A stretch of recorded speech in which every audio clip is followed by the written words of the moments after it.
On étudie ici l'efficacité d'une molécule anesthésiante.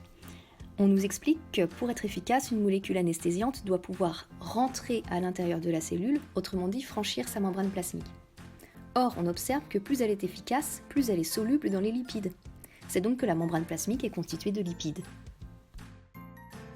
On voit ici les lipides de la membrane, les phospholipides, constitués de deux parties, une tête hydrophile capable d'établir des liaisons avec l'eau et deux queues hydrophobes qui fuient l'eau.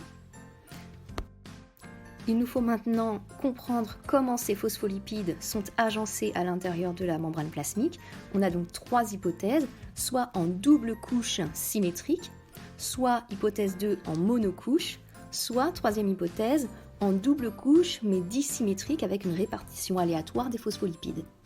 Dans cette expérience, on a séparé les phospholipides de la membrane plasmique de globules rouges et on les a étalés à la surface de l'eau. On a mesuré la surface que cela représentait et on remarque que ça fait exactement le double de la surface de la membrane plasmique de la cellule. C'est donc l'hypothèse 1 qui est validée. Dans la membrane plasmique, les phospholipides sont agencés en double couche symétrique. Sur cette photographie de membrane plasmique observée au microscope électronique à balayage, on observe comme des grains visibles sur la partie intramembranaire comme sur la surface extracellulaire de la membrane. Ces grains correspondent à des protéines enchâssées à l'intérieur de la membrane.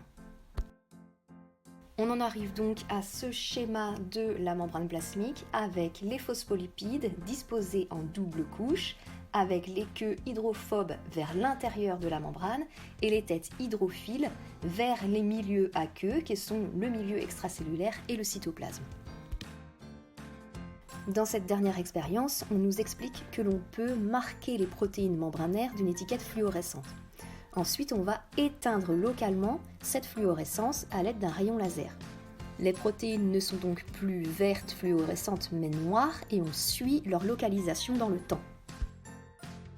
80 secondes après l'extinction, on voit que les points noirs sont répartis de façon aléatoire à la surface de toute la membrane plasmique.